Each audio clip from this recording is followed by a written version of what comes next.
இன்னொரு கல்யாணம் பண்ணறதுல தப்பே கிடையாது, மறுமணத்துல தப்பே கிடையாது. ஆனா அதுக்கு ஒரு முறை இருக்கு.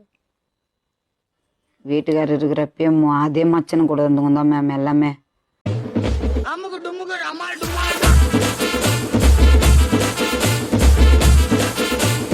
ஹாய் ஃப்ரெண்ட்ஸ், இது உங்கள் SMT 360. நம்ம சேனலோட நோக்கம் மக்களை சிரிக்க வைக்கிறது மட்டுமே. நம்ம வீடியோஸ் பிடிச்சிருந்தா லைக் பண்ணுங்கள், கமெண்ட் பண்ணுங்கள், ஷேர் பண்ணுங்கள். மறக்காமல் நம்ம சேனலை சப்ஸ்கிரைப் பண்ணுங்கள். இப்போ வாங்க நம்ம வீடியோக்குள்ளே போகலாம். யாரெல்லாம் அதே மச்சனோட வீட்டுக்காரர் இருந்து வீட்டுக்காருக்கே பார்த்துட்டு பிடிக்காத இன்னொரு கல்யாணம் பண்ணின்னு போனாங்க. யார சொல்ற? சொல்றாங்களே முறை இல்லைன்றாங்களே. அவங்க கேளுங்க மேடம், நீங்கள யாருன்னு யார சொல்ற? எனக்கு கேளுங்க, கடவுளுக்கு தெரிஞ்சா கேளுங்க. யார சொல்ற? எங்களை கேட்டாங்களா உங்களுக்கு சொல்லி நிக்கிறேன்.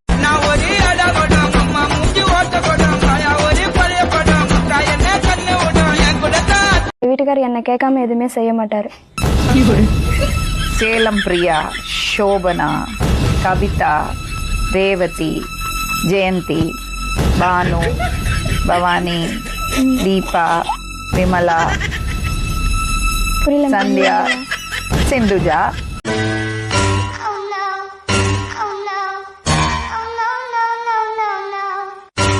மேடம் இவங்கெல்லாம் யாருன்னு எனக்கு தெரியாது. உனக்கு தெரியாது? இப்ப தெரியும் பாரு, இப்ப தெரியும் பாரு. மஞ்சுளா தேவி, புனிதவதி, போருமா அப்பா உங்களை சொல்லாம பண்ணது, இதெல்லாம் சொல்லிட்டு பண்ணது தேன்மொழியும் கல்பனாவும் சந்தியாவும். மட்டிக்கினாரு ஒருத்தர் இவரை காப்பாத்தணும் கத்திரி, இவரை காப்பாத்தணும் கத்திரி, மட்டிக்கினாரு ஒருத்தர். நான் உண்மையெல்லாம் பேசுறேன். நீங்க எத்தனை பேரோட வாழ்க்கையை நாசம் பண்ணி இருக்கிறீங்க.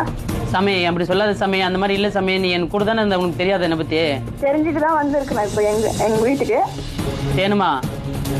ஹலோ ஏனம்மா தேனுமா? சாமி, ஆண்டவன் படைச்சா கொடுத்தா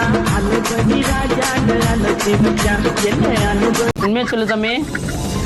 நானும் என் பொண்ணும் எப்படி இருந்தோம் தெரியுமா? தேன்மொழி ஒசியா தாண்டா வச்சிருந்த. நீ என் பிள்ளை கொடுமைப்படுத்தி கூட தேன்மொழி ஒசியா வச்சிருந்த. இதை பாருங்கம்மா, தயவு செஞ்சு ஒதுங்கிங்க. இது பெரிய ட்ராக்கு, பெரிய கிரிமினல் இவன்.